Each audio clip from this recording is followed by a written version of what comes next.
vaunza kuna Jesu zvipo zvavo zvese.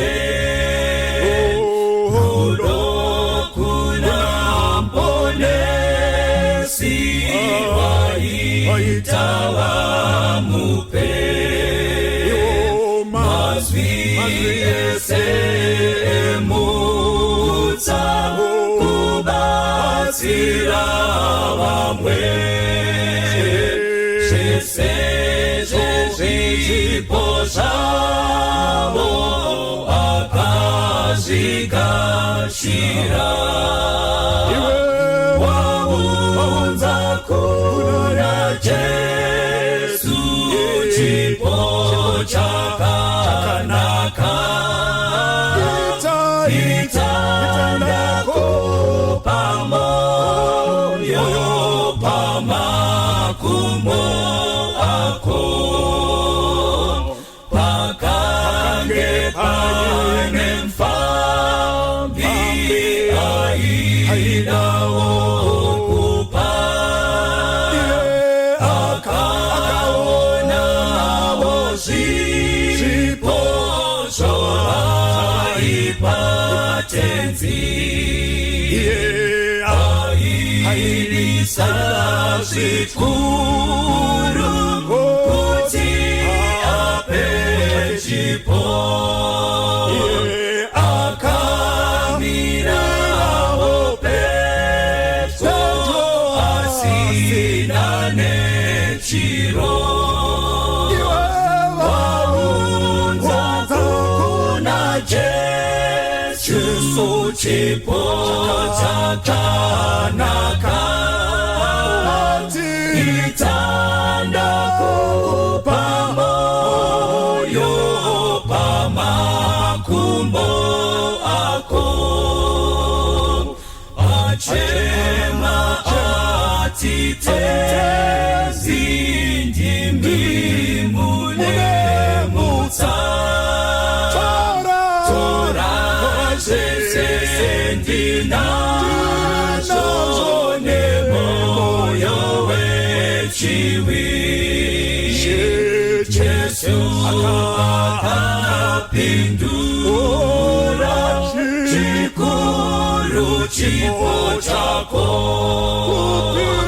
Kupinda zvimwe zvese zvaunzwa kuneni. Waunza kuna Jesu chipo chakanaka. Itandako pamoyo pamakumbo ako. Waunza kuna Jesu chipo chakanaka. Itandako pamoyo pamakumbo ako. Itandako pamoyo pamakumbo ako. Itandako pamoyo pamakumbo ako.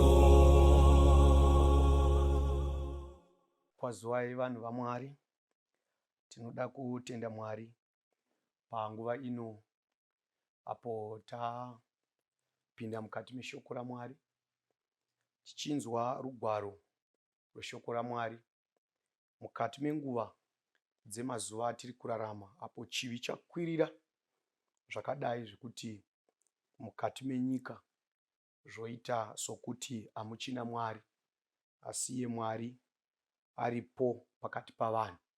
Toda kutenda mupfungwa yatoda kutarisa kubva mushoko raMwari inotaura pamusoro pekonseni yaKristu kumutadzi. Takanyanya kuzembera kutarisa pfungwa dziri kuzama kutsanangurwa neshoko raMwari, rudo rwaKristu gwaainago kumutadzi. Kana tichitarisa mukati menyika ino, zvinoita sokuti Jesu haana hanya nomutadzi.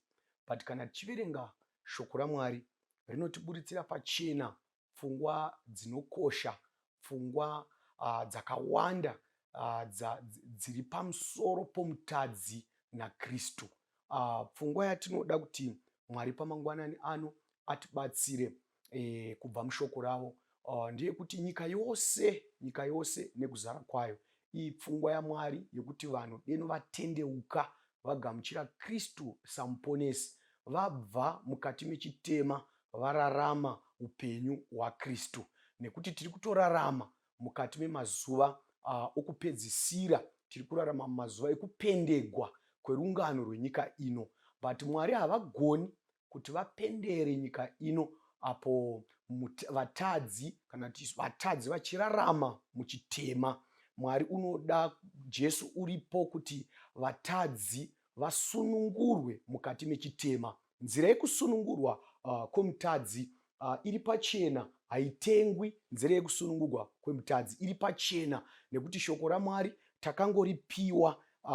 takaripiwa saMwari vakapa mwanakomana wavo kuti ave rudzikinuro rwezvivi zvedu. Pane pfungwa yatinoda kutanga pfungwa yatinoda kutanga nayo kubva mubhuku raMabasa chapter 17 pavhesi ndeya 26 navhesi ya27.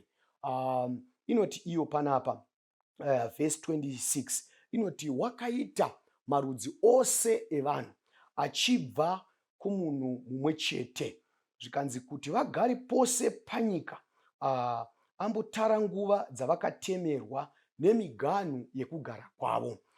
Pfungwa yatiri kupiwa panapa pavhesi 26 mubhuku raMabasa inoburitsa pachena pfungwa yekuti izvo Mwari ndiye akaita vanhu vose vari pasi pedenga, vakaitwa vachibva kumunhu mumwe chete anova ndiye Adhamu. Adhamu ndiwo baba vendudzi dzose. Kana tichitarisa Adhamu paanoputsika mubindu reEdheni, atadza agamuchira muchero kubva kuna Evha, Mwari vakarayira kuti mungadya miti yose, asi kana uri muti uri pakati pemunda usadyiwa. Adhamu anogamuchira muchero aine pfungwa yekutoziva kuti Mwari vakati uyu muti haufaniri kudyiwa, but Adhamu wakatora muchero akadya.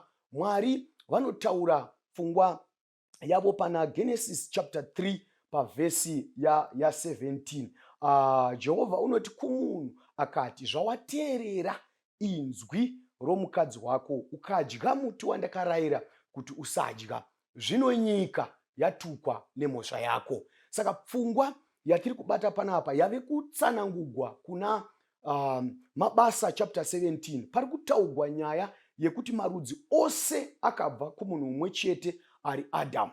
Now kuchapter 3 tiri kuona Adhamu baba vendudzi dziri kutaurwa kuna chapter 17 yaMabasa. Ndiwo vaputsika vawira mukati mechitema. So kureva kuti Adhamu paakaputsika, wakaputsika akatakura nyika yose mukati mechiuno chake. Saka vana vose vakazvagwa kusvikira patiri nhasi vachibva kuna Adhamu, vose vakatozara mhonzi yechitema mukati mavo. Now saka pana chapter 17 pavhesi ya26 iri kutiburitsira kuti marudzi ose ari pasi pezuva, maChina, maRussians, maAmericans, mashona, machangani, mashangwe, mandevele, vose vanhu ivavo vakabva muna Adhamu. But vakabva muna Adhamu mumhonzi yatosvibiswa nokuondongwa nechitema. Now pfungwa yedu panguva dzino yatinoda kuti Mwari vatibatsire ndeyeiko yatawira pana Mabasa chapter 17. Iri kuti zvatanzwisisa kuti marudzi ose ari pasi pezuva akabva kuna Adhamu. Marudzi aya akabva kuna Adhamu. Ndadzokererei kuna Genesis, ndada kuti tinoburitsa kuti marudzi ose akabva kuna Adhamu, akatobva kuna Adhamu atosvibiswa nechitema. Saka hakuna munhu ari pasi pezuva ari kurarama nhasi asina kubva kuna Adhamu, uye kana wakatobva kuna Adhamu zvinoreva kuti izvo ropa, muropa mako makatozara rumborera rwechitema. Saka ndosaka Mwari vari kugadzira zano reruponeso kuti mutadzi adzikinugwe kubva mukati mechitema agone kudaidzwa achinzi mwana waMwari. Ndo nei tiri kutaura kana chiro chitokwazisa, tinokwazisa tichiti kwazuwai vanhu vaMwari, kwazuwai vana vaMwari, nekuti kuna mapoka maviri, kune vana vaMwari koita vanhu vaMwari. Munhu wose ari pasi pezuva munhu waMwari, zvisinei nokuti unoitei, uri kuita zvipi, unonamata kana kuti haunamati. Ndosaka David anotsanangura pana mapisarema chapter 24 pavhesi ya1 anoti nyika ndeyaJehovha nekuzara kwayo, nyika yose navageremo. Asi kana toinda pana John chapter 1 pavhesi ndeya12 inoburitsa pachena pfungwa yekuti izvo vose vakamugamuchira unovapa simba rekuti vanzi vana vaMwari, ivavo vatenda kuzita rake. Kureva kuti tave kuchinjiwa pakuva vanhu vaMwari, toitiwa vana vaMwari. Vana vaMwari ndivo vasambwa muropa raKristu, vachenurwa chimiro, vachenurwa ndangariro dzakakoraptiwa nechitema, Kristu ave mutungamiri wavo. Saka toda kutenda papfungwa inoyi. Inoenda mberi pachapter 17 yamabasa pavhesi ya27 inotiye kuti vanhu vatsvake Mwari, vamutsvangadzire, vamuwane kunyangwe asiri kure nomumwe wedu. Pfungwa iyi inotikoshera vana vaMwari nemhaka yekuti vhesi iri kuburitsa pachena kuti vanhu vari mukati mechitema, vavariro yaMwari yekuisa vanhu pasi pedenga, ndudzi dziriko dzakasiyana-siyana neuwandu hwadzo. Mwari achinzi akatema miganhu yatakatemegwa yekugara, akatipa nzvimbo dzatinogara. Chinangwa chaMwari pavhesi 27 ndiyo kuti vanhu vatsvake Mwari, vamutsvangadzire, vamuwane. Pfungwa iyi yakatikoshera mukati menguva ino yatiri kurarama, nekuti kana tichitodzidza zviri kutobuda pachena kuti haisi pfungwa yaMwari yokuti munhu ararame paplanet Earth asina kugamuchira Kristu samuponesi. Nemhaka yei? Nekuti vhesi iri kuti vanhu vatsvake Mwari, vamutsvangadzire, vamuwane. Kureva kuti vhesi yatoti Mwari haasi kure nomumwe wedu. Mwari ari pose pose, pose pauri Mwari varipo. Pfungwa iyi ndinoifarira zvikuru kana ichiti pose pose pauri Mwari varipo. Ichokwadi ichi, nokuti Mwari vakatouya kuzotsvaka vatadzi kuti vavadzikinure mukati menziki dzechitema. Saka mutsvaki haana paasingasviki. Mutsvaki unopinda pose, chero angapinde mumapako, chero angapinde mumwena, nokuti uri kutsvaka. Saka ndiri kutaura pfungwa yekuti pana Luke chapter 19 pavhesi ndeya10 inoti iyo, nokuti mwanakomana wemunhu akauya kuzotsvaka nokuponesa chakarasika. Mwanakomana wemunhu Kristu Jesu akatofambira nyaya yekutsvaka mutadzi, kuti mutadzi abude mukati mechitema, amudzikinure ave mwana waMwari. Saka kana pfungwa ichitoti izvo, kuti vanhu vatsvake Mwari, zvizive kuti nerumwe rutivi akatotanga kutsvaka mutadzi ndiye Jesu pachake. Ndo mishini yaakafambira kuti atsvake mutadzi. Ino pfungwa yandoda kuti uzarurigwe nayo panguva ino, yokuti izvo Jesu unotsvaka mutadzi kupi? Pauri. Ndo zvataugwa namabasa kuti Mwari haazi kure nomumwe wedu. Luke yoti izvo akauya kuzotsvaka, kureva kuti pauri Jesu aripo. Wanga uchizviziva here panguva ino kuti Jesu hanya dzake nomutadzi ndedzokuti uchitoita zvakaipa, uchitofungidzira kuti kwandiri nditori kuita zvinhu zvakaipisisa zvekuti handitarisiri kuti Mwari vangave kurutivi rwangu. Rega ndikutaurire panguva ino kuti Jesu varipo, ndosaka mabasa yati haasi kure nomumwe wedu. Jesu unotsvaka vanhu mukati mechihure. Uri tori muchihure, Jesu unokutsvaka. Aripo kutoteverera. Vose vari kuita vari mumabooking house, vose vari mumaloji, vose vari mukati mekuita upombwe, vari mukati mezviro zvakaipa, vari kutsvaka nzvimbo dzakavanda dzekuti vasaonekwa navanhu. Zvizive panguva ino kuti Kristu aripo. Jesu haawaniri vatadzi vave kuchechi, anotsvaka vatadzi kuti vaende kuchechi. Pfungwa yandinoda kuti ubate panguva inoi, nyasha dzaKristu.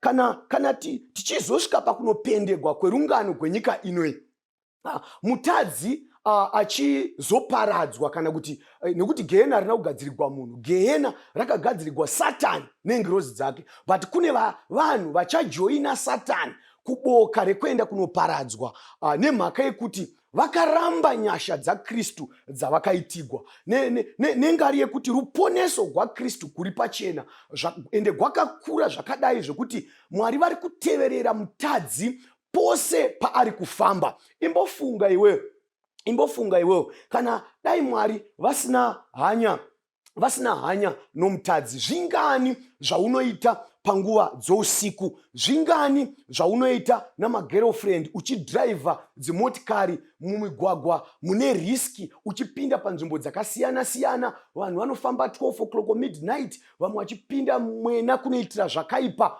munzvimbo dzinotozikamwa kuti munogara nyoka, munzvimbo dzinozikamwa kuti dzinogara vanhu vanouraya. But Jesu nyasha dzake unochengeta mutadzi ari kuinda munzvimbo dziri riski, apo achiita zvisingatendegwi naMwari, but Mwari vagomuchengeta munyasha dzavo, kwete nokuti vanoda kuti arambe achitadza, asi kuti agone kuona nyasha dzaari kuitigwa naMwari. Mwari havatenderi kuti mutadzi apararire mukati mechitema. Zvingatova nani kuti mutsvene afe nokuti denga rinenge rabhenga, asi mutadzi akafa, kuna Mwari ilosi. Saka ndiri kuti inini panguva ino, pfungwa inokosha yandinoda kuti ubate, Luke yatizvo mwanakomana wemunhu akauya kuzotsvaka nokuponesa chakarasika, kana kuchinzi wakauya kuzotsvaka. Jesu unotovinga vanhu kwavari kuitira zvakaipa. Ikoko ndo kwaanenge ari achitotsvaka, ari kutsvaka mutadzi kuti amukonvinze, but hamutsvaki nokuvhundutsira. Dai Jesu waivhundutsira vanhu, vangadei nyika yose otherwise yakazara kumachechi ichinamata, but vanhu vaisazonamata zvichibva pasi pomwoyo, vaizonamata vari mufiye yokuti Mwari muurayi. Saka Jesu unotsvaka vanhu nelove, unovada kuvakonvinza munziki dzavari dzavakapinda dzechitema, nekuvadhonza nerudo. Rudo ndiko gunokakata mutadzi kuti auye kuna Kristu. Ingozvitarisa iwe woga kuti pangani pawakararama uchitadzira Mwari, pangani pawakararama uchiita zvakaipa. Izvozvi right now ndichitoprezenda pfungwa yandiri kuprezenda iyi, itozvitarisa, uchitarisa upenyu hwako nemararamiro ako nezvaunoitira Mwari, unoona zviri worth kuitigwa here zvauri kuitigwa. Uchaona kuti otherwise unotokomboregwa, uri kutoitigwa zvakadini, not kuti Mwari vari kukuitira izvozvo kuti urambe uchiita zvakaipa, but vari kukupa mukana wekuti utendeuke. Tikatarisa, Jesu unotsvaka prodigal son, zvakanosangana ave kunguruve. Mwari ndo pavakasangana, Kristu ndo paakasangana naye ikoko, kusvikira arealize kuti no, izvi zvandiri kuita izvi sandizvo, nekuti unorangarira kuti baba vangu navashandi vavo havaitise zvandiri kuita izvi zvekuti ndave kudya chikafu nenguruve. Anorangarira mwanakomana wokurashika, anofunga kudzokera kumba, kura kuti chakaita kuti arealize kuti kumba kwababa vangu inyasha dzaKristu dzaimutevera. Rega ndikuudze panguva inoi, usafunge kuti zvauri kuita nezvaunenge uchiita hausi kuzviita uri kuzviita pakavanda. Chose chauri kuita, chero uchiita chifambi, chero uchimwa doro, chero uchiita zvakasiyana siyana zvakaipa, chero uchirobha vanhu, uri kuzviita pamberi paMwari. Saka ndiri kuti inini, Jesu uri kutsvaka mutadzi munzira dzose dziri kufambiwa nevatadzi. Ndosaka Luke iri kuti mwanakomana womunhu wakauya kuzotsvaka nokuponesa chakarasika. Saka Jesu kutotaura kuno kwandiri kuita, kana ungamutsvaka ari kutowanikwa munzvimbo dzakafanana nemabhawa, ndo maari kutsvaka. Unototsvaka kunotambira vatadzi, ndo kwaanowanikwa ari mumabhawa, kudzimba dzakavakigwa kuita upombwe. Jesu ndo kwaariko ikoko, ari kutsvaka vatadzi kuti avadzikinure kubva mukati mechitema. Jesu unosangana nyasha dzaKristu dzinosangana na Rahabhi, dzinomusangana naye paimba yebasa.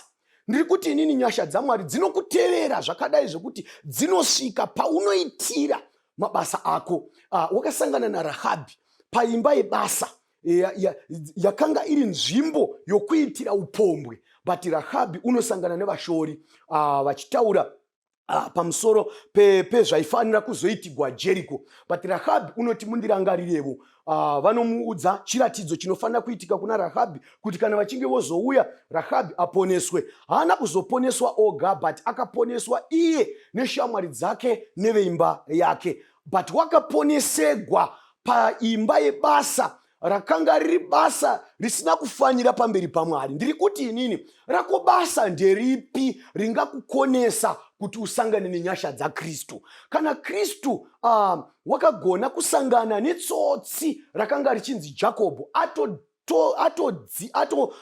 Jakobho atojuta mukoma wake, atsotsa baba akavanyepera kuti ndini iso, but iye asiri iye. Jakobho anotiza pamba ave kuinda kwasekuru vake kwaRabhani, arere mukati mesango. Jakobho anoona akarara, anoona ladha. Ndo paanosangana nechiitiko chokuti Mwari vakanga vachitomutevera. Ndinoda ngoti ndiburitse pfungwa yekuti izvo Jakobho wasangana naMwari ari musango achitotiza, but nyasha dzaMwari dziri kutevera tsotsi ari mukati mesango. Mwari vanosvika vachida tsotsi iroro. Rega ndikuudze panguva ino, hama yangu, zvauri kufunga kuti Mwari haana hanya newe, sandizvo zviri mundangariro dzaMwari. Mwari haana kufanana nomunhu. Mwari ndiMwari, hakuna ungagone kuziva pfungwa dzake. But chatinoona ndechekuti iye kamuitiro kake kakasiyana navanhu vari panyika. Munhu ari tsotsi ari kutotiza, Jesu unomutevera, anomutevera kusvikira Jakobho adoona kuti no, panapa ndiMwari vandasangana navo pano. Rega ndikuudze, Jakobho muutsotsi hwake adotiza wasangana naMwari. Ndiye Jakobho iye umwe chete anosvika kwaRabhani ombonotsotswa. But ndinoda kuti ndiinde papfungwa yekuti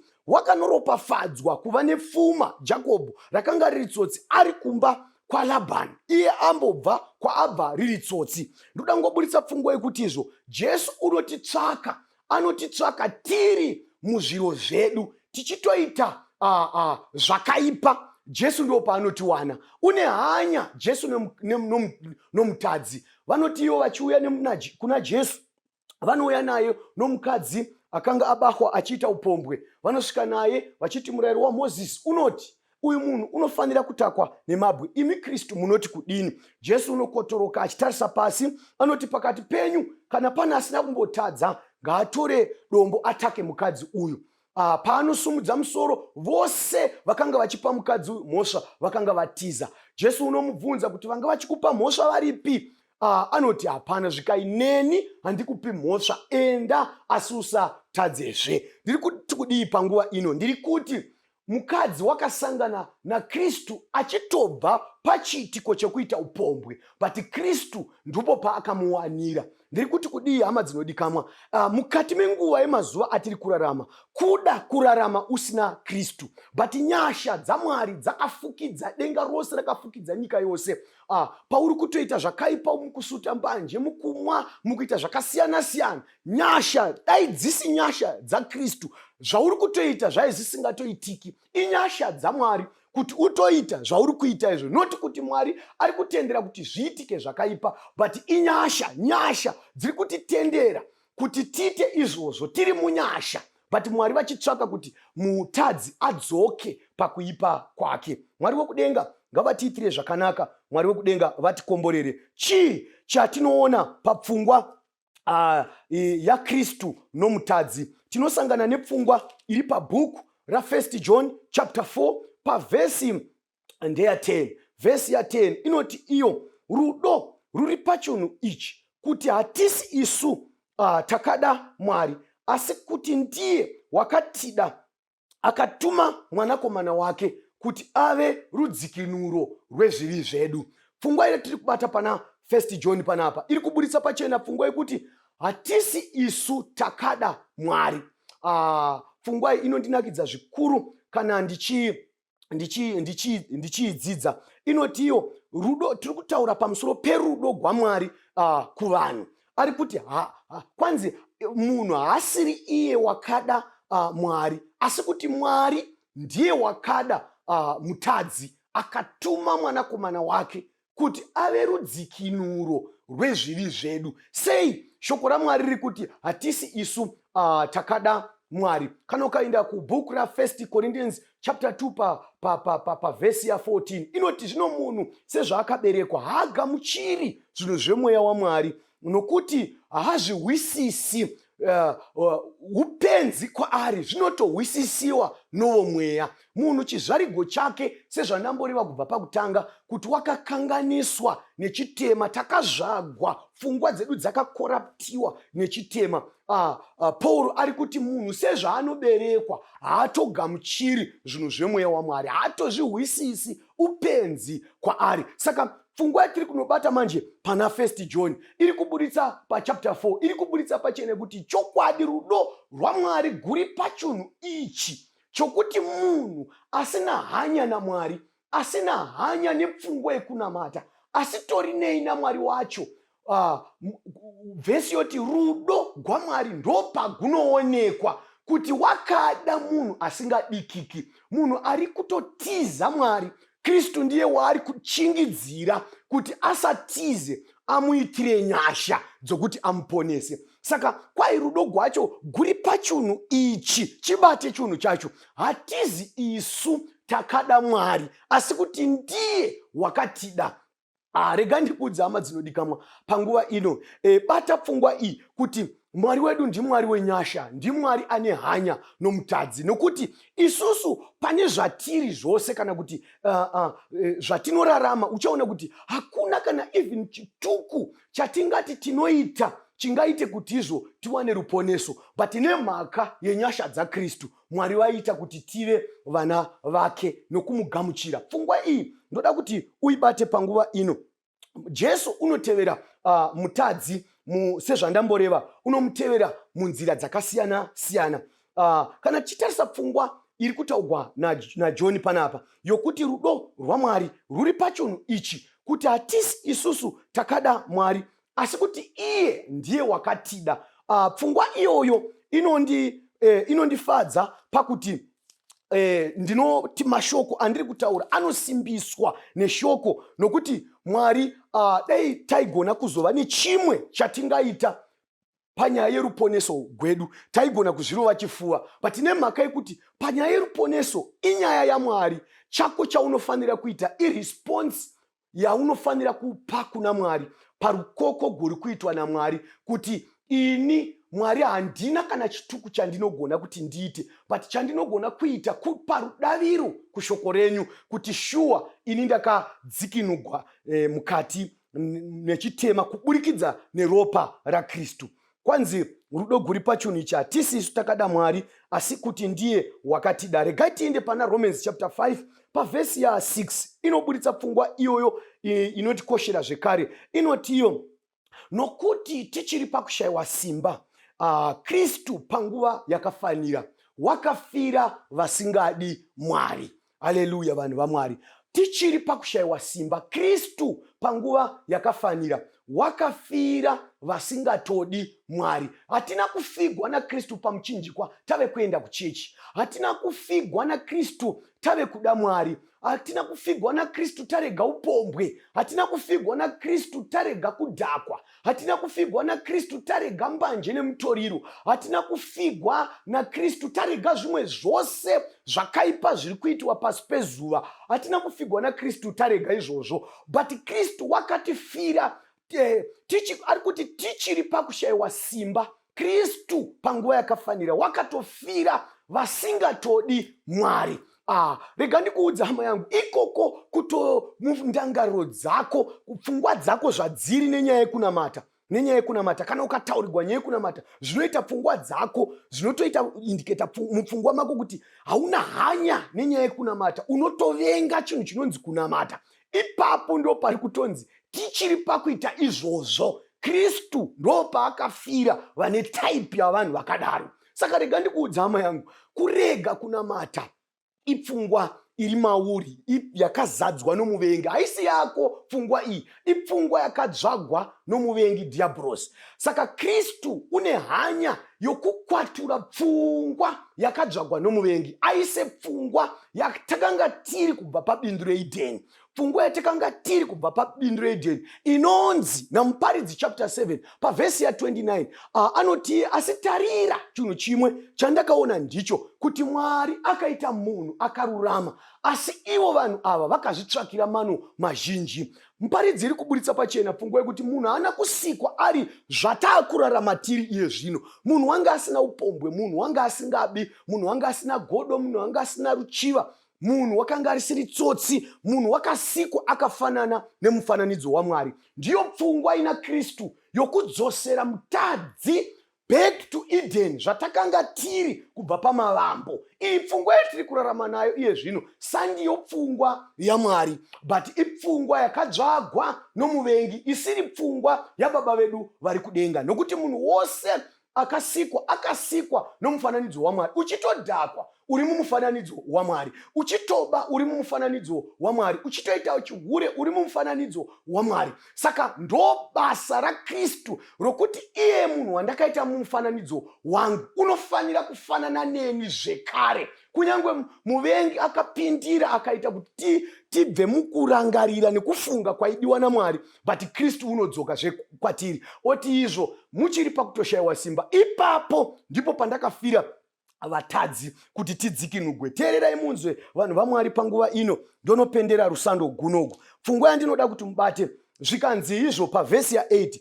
zvikanzi asi Mwari unoratidza rudo rwake kwatiri pakuti Kristu wakatifira tichiri vatadzi. Zvikanzi rudo rwaMwari gunotoonekwa gunotoratidzwa patiri kuti Kristu wakatifira tichiri vatadzi. Inzwai vanhu vaMwari, nyaya yekutsvakwa naKristu kana kuti nyaya yekuponeswa naKristu, Mwari wakairerutsa zvakadai zvokuti kureruka kwayo ndekwekuti iwe unofanira kugamuchira zvawakaitigwa naKristu. Iyoyo pfungwa yacho haikwirigwi mugomo, haindi kunovatigwa kumasowe, haindi kunopiwa matombo, haipiwi mvura. Inyaya iri kunzi naJohn, vose vakamugamuchira unovapa simba rekuti vanzi vana vaMwari. Iroro simba rakarashika mubindu reEdheni ndo ratiri kufanira kudzosegwa pana John chapter 1 verse 12. Unovapa simba, unopiwa simba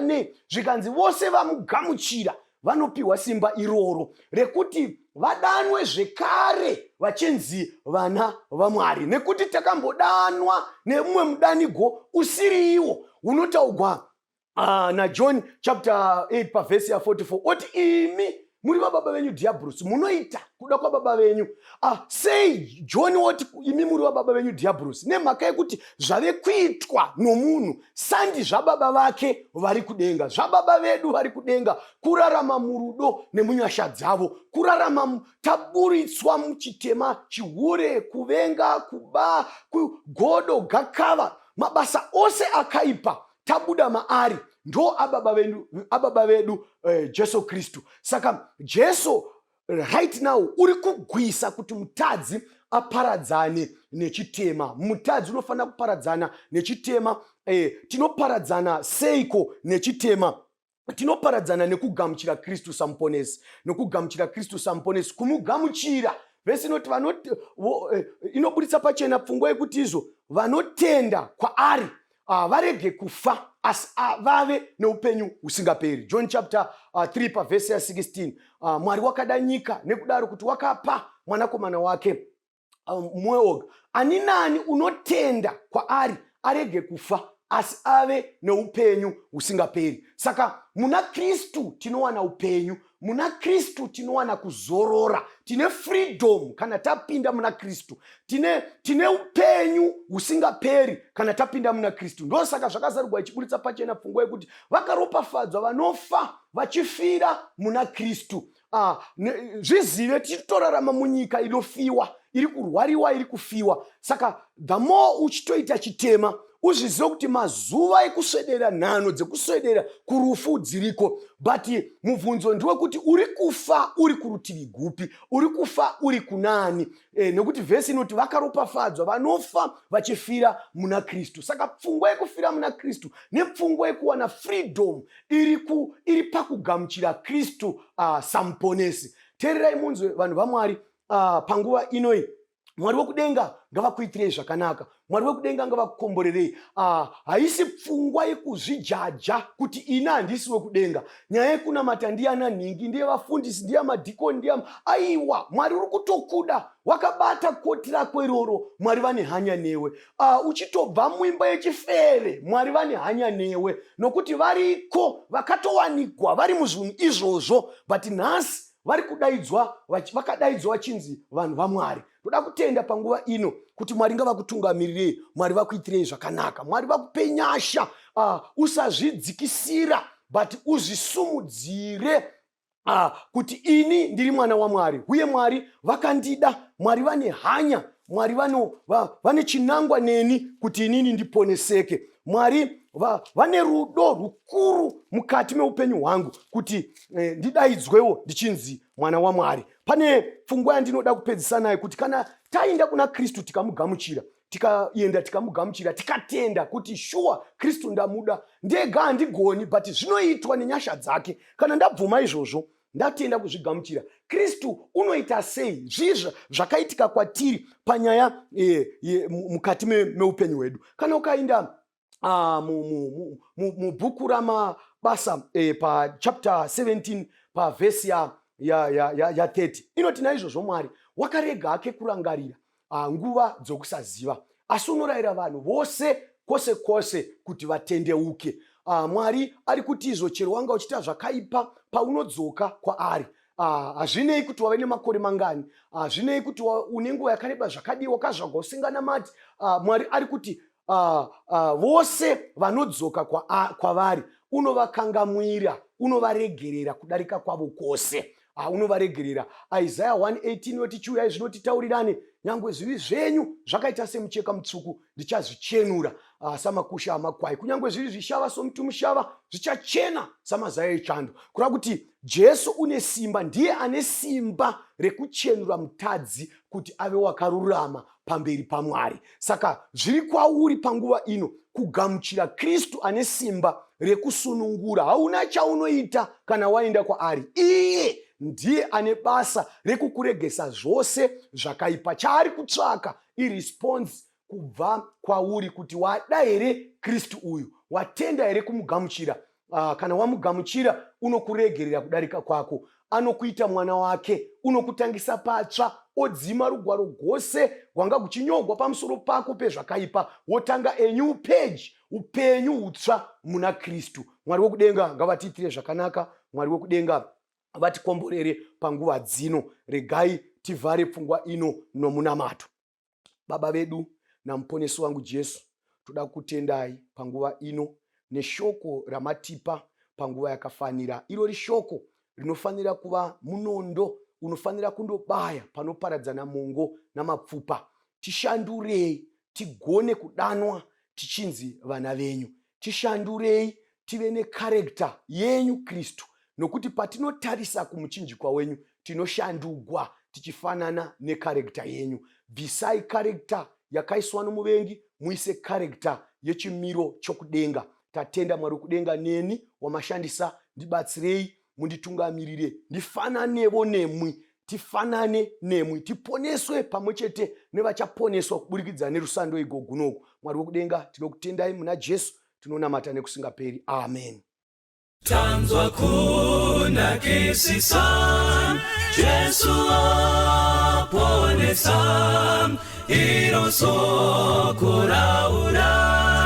Jesu aponesa, siwisa nyika dzese, kumiriyo kwenyanza, tenzi anotituma, Jesu aponesa, tumiranyi panyanza, Jesu aponesa, unzanyi vanyangadzi, Jesu aponesa, imbanyi wazvitsuwa, kana vari panyanza, pasiri chazorinzwa, Jesu aponesa, imbanyi mudambudzo, Jesu aponesa,